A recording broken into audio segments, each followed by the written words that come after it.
Hurra! Selamat datang di channel Nusa Fokus. Di tengah gempuran sanksi internasional dan isolasi diplomatik, Vladimir Putin justru semakin memperkuat narasi perlawanan. Dengan suara tegas dan sikap tak goyah, ia menegaskan bahwa Rusia tidak akan mundur bahkan jika seluruh dunia melawannya.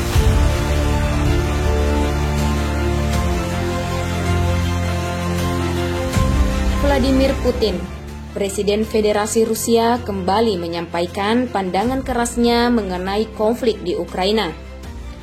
Dalam rangkaian pernyataan publik yang disampaikan pada bulan-bulan terakhir tahun 2024.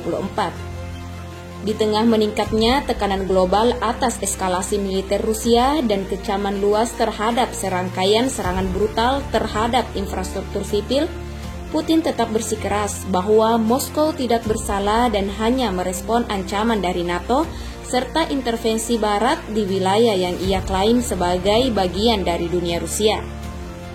Putin membantah keras tuduhan agresi terhadap Ukraina, mengklaim bahwa operasi militer adalah bentuk perlindungan diri terhadap ekspansi NATO yang semakin dekat ke perbatasan Rusia.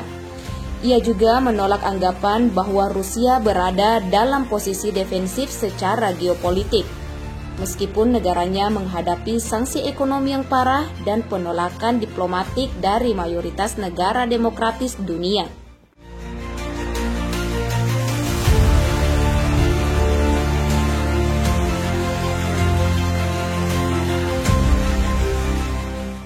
Sementara itu, NATO telah menyetujui rencana untuk meningkatkan anggaran pertahanan hingga 5% dari PDB nasional masing-masing negara anggota.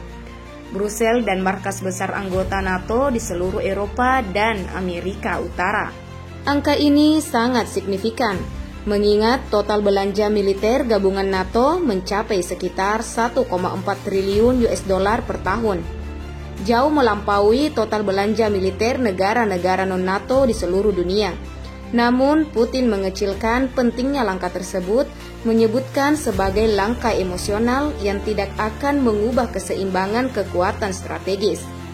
Rusia memiliki semua alat yang dibutuhkan untuk melindungi kedaulatannya dan menjaga stabilitas regional, ujar Putin dalam salah satu pidato resminya, menekankan keyakinannya pada kemampuan militer Rusia untuk bertahan bahkan melawan koalisi terbesar sekalipun.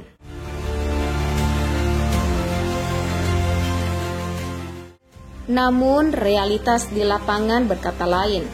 Serangkaian kekalahan taktis, sanksi ekonomi yang melumpuhkan, dan kekalahan personel serta persenjataan modern mulai menunjukkan titik lemah dalam mesin perang Rusia. Di Ukraina sendiri, tentara Rusia masih terlibat dalam ofensif yang berlarut-larut, dengan banyak laporan menyebutkan bahwa kemajuan terjadi dengan sangat lambat dan biaya yang sangat tinggi. Putin juga menolak legitimasi pemerintahan Volodymyr, menyebut masa jabatan Presiden Ukraina itu sudah kadaluarsa. Klaim ini langsung ditolak oleh pihak Kiev yang menegaskan bahwa pemilihan ulang tidak dapat dilakukan dalam kondisi perang. Meski begitu, Putin menyatakan bersedia bertemu Zelensky, namun hanya pada tahap akhir pembicaraan damai, agar tidak memperpanjang proses yang sia-sia. Namun, syarat perdamaian diajukan Moskow, yakni pengakuan terhadap aneksasi 4 wilayah Ukraina, penghapusan kerjasama militer dengan NATO, dan status netral permanen bagi Ukraina dianggap oleh Kiev sebagai ultimatum yang tidak bisa diterima. Dengan sikap keras yang ditunjukkan Putin dan kurangnya kompromi dari kedua belah pihak, jalan menuju perdamaian tampak sangat gelap. Ini menandai kemungkinan eskalasi lebih lanjut, baik dalam bentuk ofensif militer maupun perang informasi yang semakin intens. Jika tren ini terus berlanjut, bukan tidak mungkin konflik akan berkepanjangan hingga beberapa tahun mendatang, dengan korban jiwa, pengungsian massal, dan destabilisasi geopolitik yang semakin meluas. Konflik utama terletak antara visi geopolitik Rusia yang ingin mengembalikan pengaruhnya di Eropa Timur dan aspirasi Ukraina untuk merdeka dari tekanan Moskow, serta integrasi penuh dengan institusi Barat seperti NATO dan Uni Eropa. Di atas segalanya ada ketidakcocokan mendalam antara narasi yang dibangun Putin dan realitas di lapangan, termasuk serangan brutal terhadap warga sipil di Kiev dan kota-kota lain. Selain itu, konflik juga terjadi antara klaim Putin tentang kemampuan militer superior Rusia dan fakta bahwa pasukan Moskow kesulitan menghadapi sistem senjata canggih yang didukung oleh bantuan militer Barat. Hal ini semakin diperparah dengan minimnya transparansi dan akuntabilitas dari pihak Kremlin terhadap pelanggaran HAM dan serangan yang menargetkan warga sipil.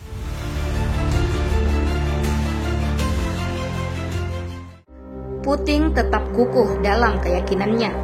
Rusia tidak akan menyerah, tapi di balik retorika heroik itu terbentang kenyataan suram, perang yang terus berdarah, korban yang terus bertambah, dan harapan damai yang semakin memudar. Dunia kini hanya bisa menonton saat Kremlin memilih kancah perang sebagai panggung kekuasaan terakhirnya. Apakah Putin akan tetap berdiri tegak dalam badai ini? Atau apakah waktu akan mengungkap kelemahan yang tersembunyi di balik narasi besar kekuatan Rusia?